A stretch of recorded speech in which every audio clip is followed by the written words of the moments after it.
राम राम भी सारा ना तो भाई तड़के के सारे जरूरी काम करके ना धो के मैं बैठ गई थी, रोटी पानी खाने की थी। भाभी ने बना रखे थे गर्मा गर्म परांठे। फिर उसके बाद मैं अपनी आँख देखने लग रही थी, ऐसा लगन लग रहा था जुनूंगा नहीं है, सूझ रही है, लेकिन थोड़ी बहुत सूझ रही थी, मैंने थकावट सी महसूस हो रही थी।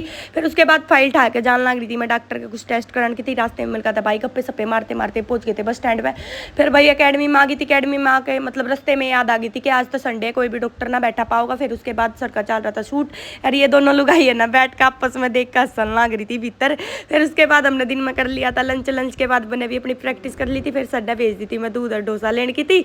फिर दोनों चीज़ लेके बाइक नहीं सॉरी स्कूटी स्टार्ट करके मैं पहुंच गई थी अपनी एकेडमी में। मेरी फ्रेंड ने बना दी थी गर्मा गर्म चाय, फिर हमने सब ने मिल के पी थी चाय। फिर उसके बाद आ गई थी मैं अपने मामा के घर, भाभी की गैल जान लग रही थी मार्केट में कुछ चट्टे पट्टे खाने की थी। तो फिर चट्टे पट्टे खाकर फिर मैं आ गई थी अपने घर। फिर वही घर आकर करा मैंने रेस्ट, क्योंकि मैं गणिया थक गई थी। तो आज का व्लॉग यहीं तक, मिलते कल के व्लॉग में, बाय बाय।